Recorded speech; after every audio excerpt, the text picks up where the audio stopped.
श्री गणेशाय नमः। श्रीहरि संक्षिप्त ब्रह्मपुराण। त्वमेव माता च पिता त्वमेव त्वमेव बन्धुश्च सखा त्वमेव त्वमेव विद्या द्रविणं त्वमेव त्वमेव सर्वं मम देव देव त्वमेव सर्वं मम देव देव त्वमेव सर्वं मम वासुदेव। श्री ब्रह्म पुराण भाग 32वां। पुरुषोत्तम क्षेत्र में भगवान नृसिंह तथा श्वेत माधव का महात्म्य। ब्रह्मा जी कहते हैं, इस प्रकार बलराम श्री कृष्ण और सुभद्रा को प्रणाम करके भगवान के मंदिर से बाहर निकले।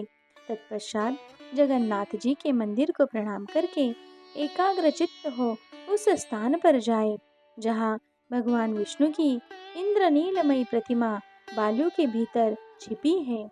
वहाँ अदृश्य रूप स्थित भगवान को प्रणाम करके मनुष्य श्री विष्णु के धाम में जाता है।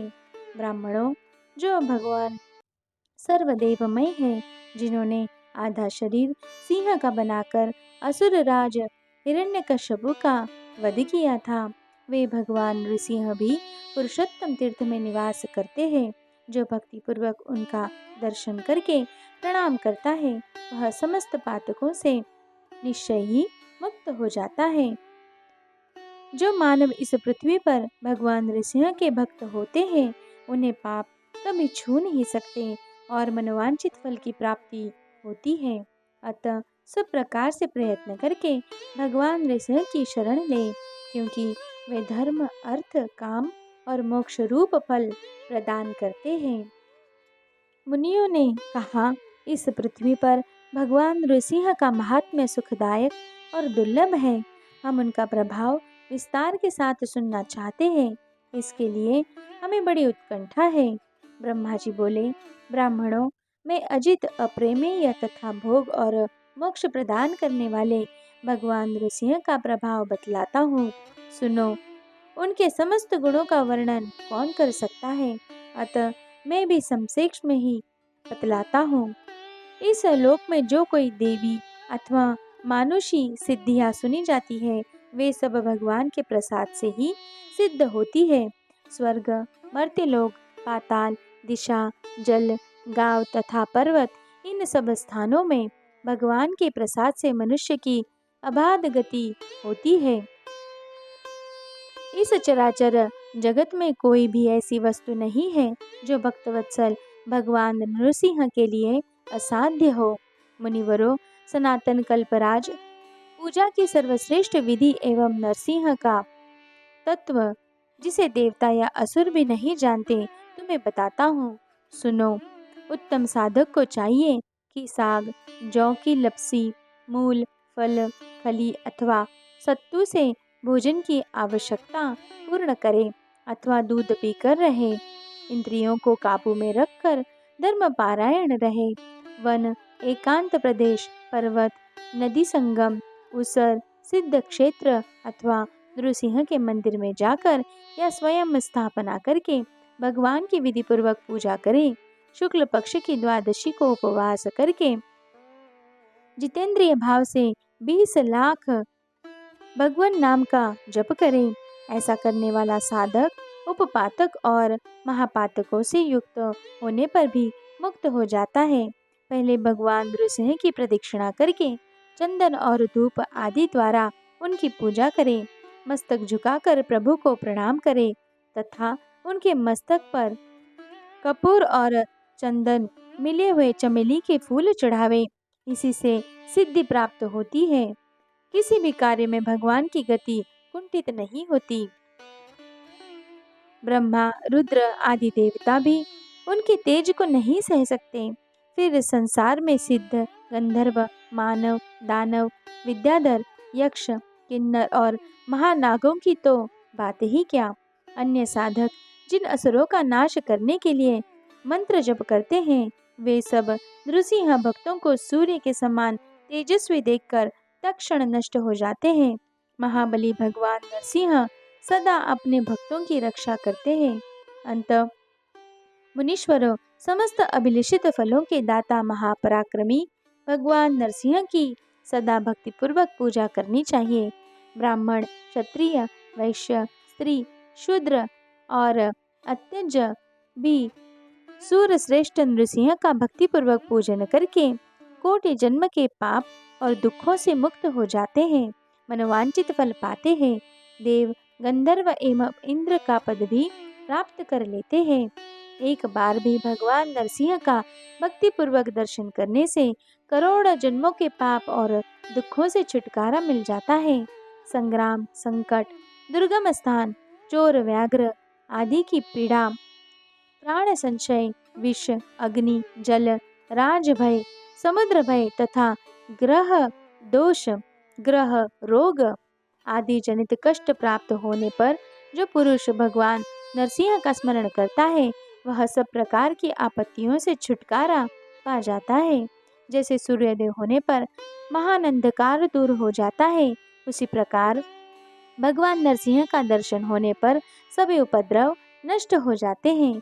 अनंत नामक वासुदेव का भक्तिपूर्वक दर्शन और उन्हें वंदन करने पर मनुष्य सब पापों से मुक्त हो परम पद को प्राप्त होता है। मैंने, इंद्र ने तथा विभीषण ने भी उनकी आराधना की है, फिर कौन मनुष्य उनकी आराधना न करेगा।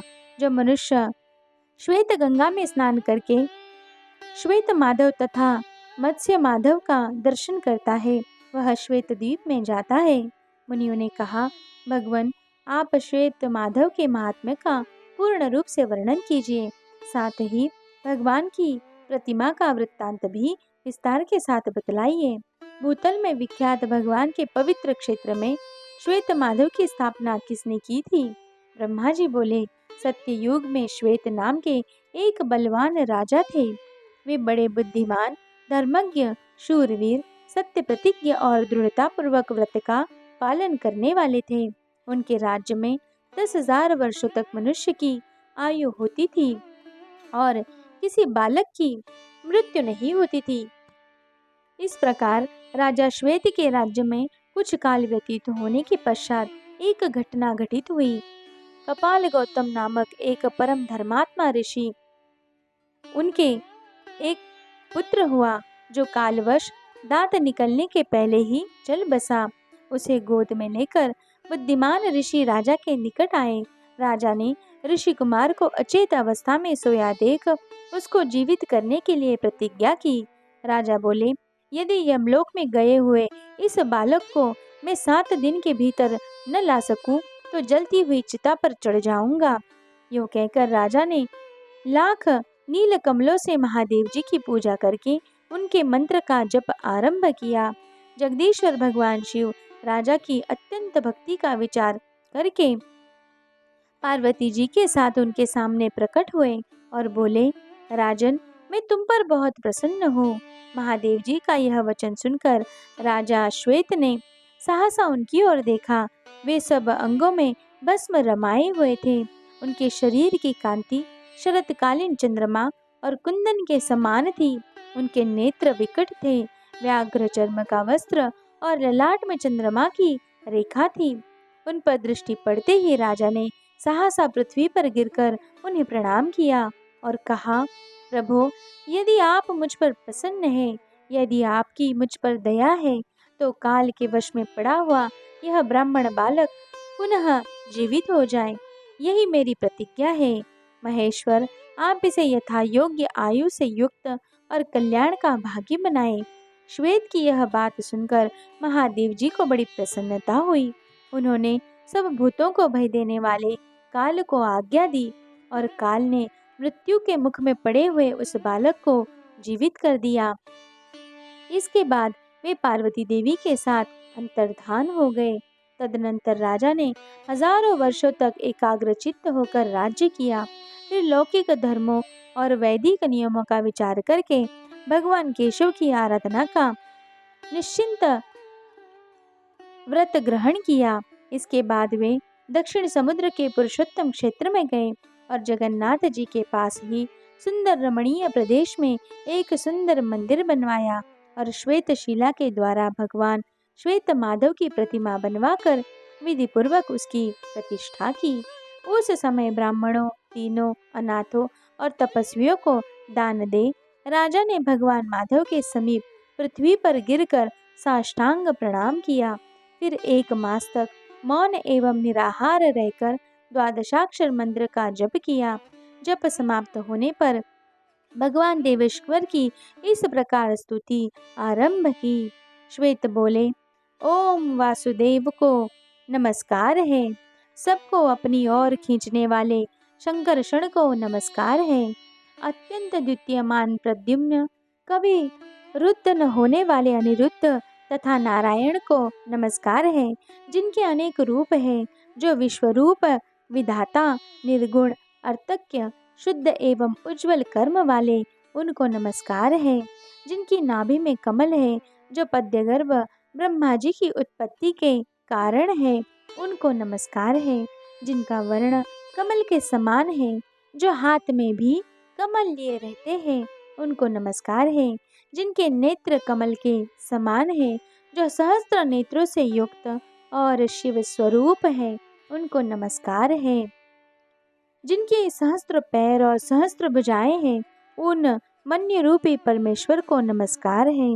ओम वाराह रूप भगवान को नमस्कार है, जो वर देने वाले उत्तम बुद्धि से युक्त वरिष्ठ वरेण्य शरणागत रक्षक और अपनी महिमा से कभी च्युत न होने वाले उन भगवान को प्रणाम है। ओम बाल रूपधारी बाल कमल के समान कांतिमान बाल सूर्य और चंद्रमा रूप नेत्र वाले मनोहर केशों से सुशोभित बुद्धिमान भगवान विष्णु को प्रणाम है। केशव को नमस्कार है, नारायण को नित्य नमस्कार है, सर्वश्रेष्ठ माधव एवं गोविंद को नमस्कार है। ओम विष्णु को नमस्कार है, हिरण्य रेता अग्निदेव को नित्य नमस्कार है, मधुसूदन को प्रणाम है, शुद्ध स्वरूप एवं किरणों को धारण करने वाले भगवान को नमस्कार है, अनंत को नमस्कार है, सूक्ष्म स्वरूप एवं श्रीवत्सधारी को प्रणाम है, 3 बड़े बड़े डंगों वाले तथा दिव्य पीतांबर धारण करने वाले वामन को नमस्कार है।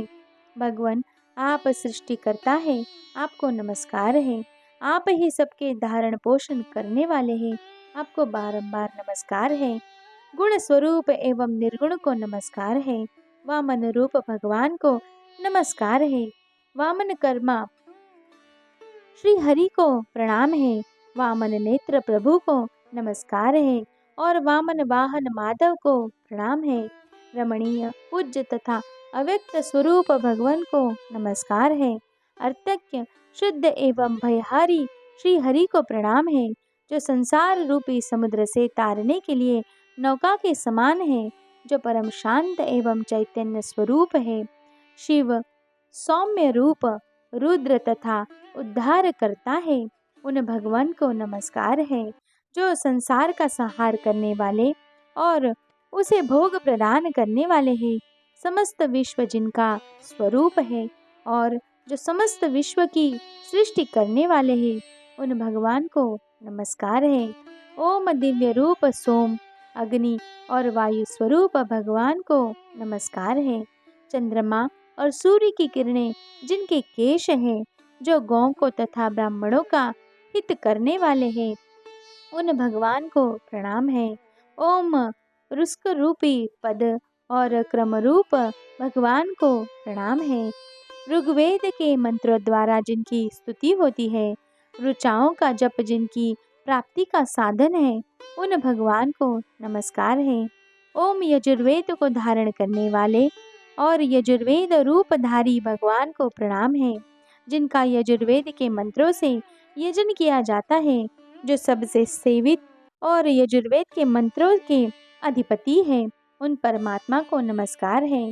ओम देव श्रीपते आपको नमस्कार है।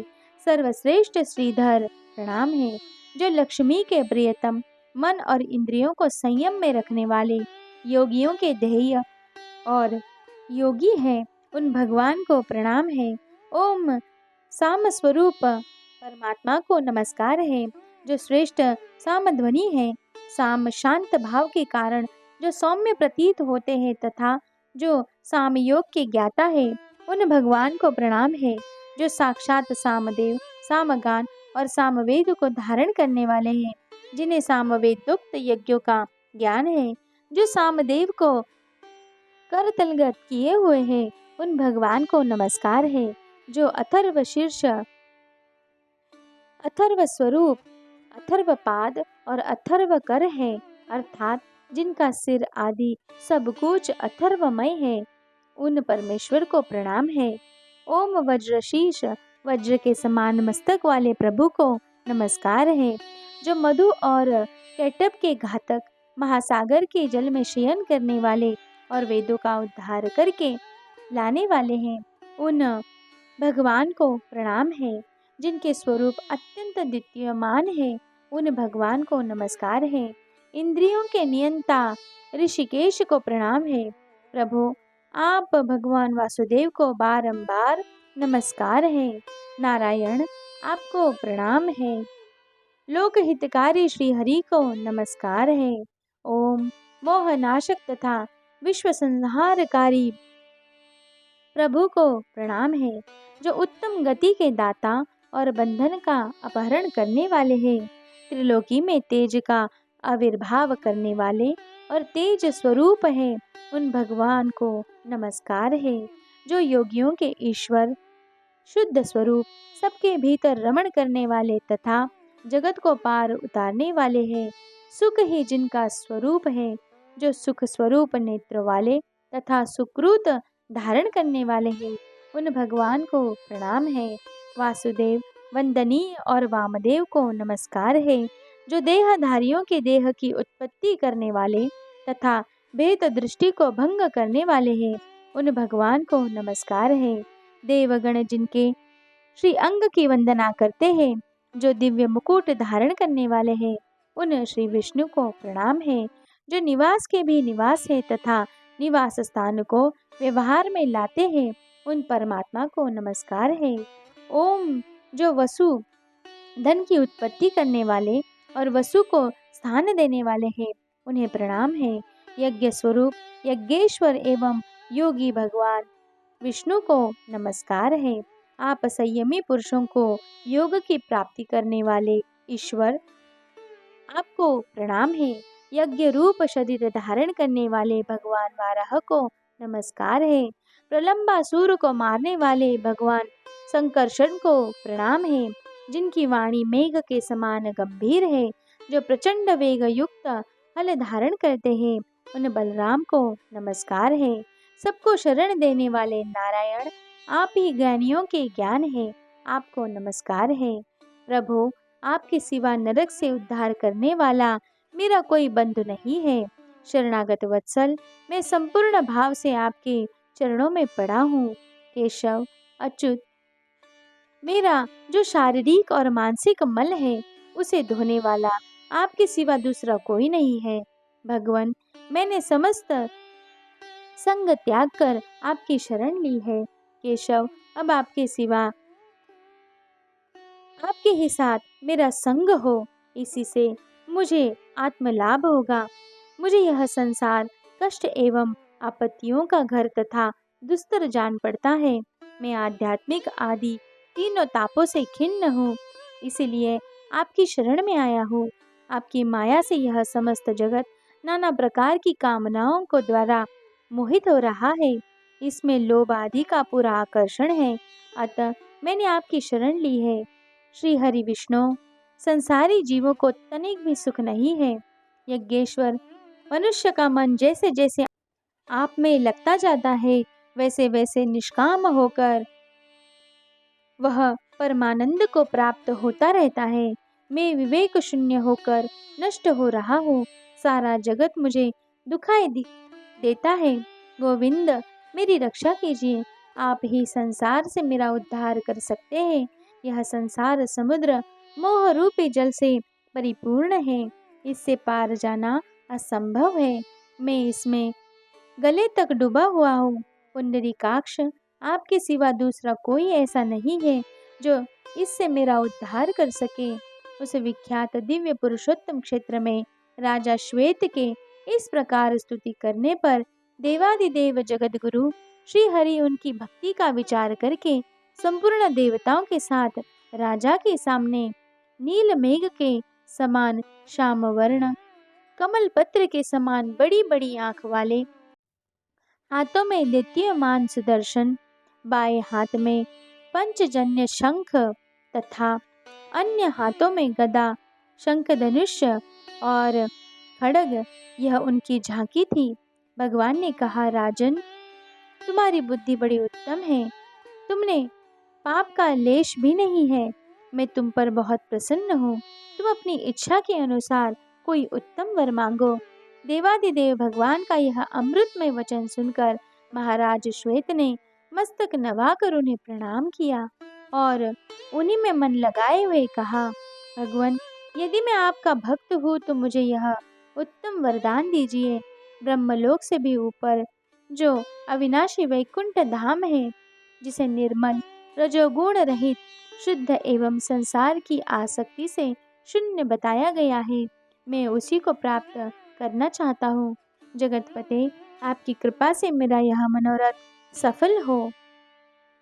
श्री भगवान बोले, राजेंद्र, संपूर्ण देवता, मुनि, सिद्धि और योगी भी जिस रमणीय और रोग शोक रहित पद को नहीं प्राप्त होते, उसे ही तुम प्राप्त करोगे।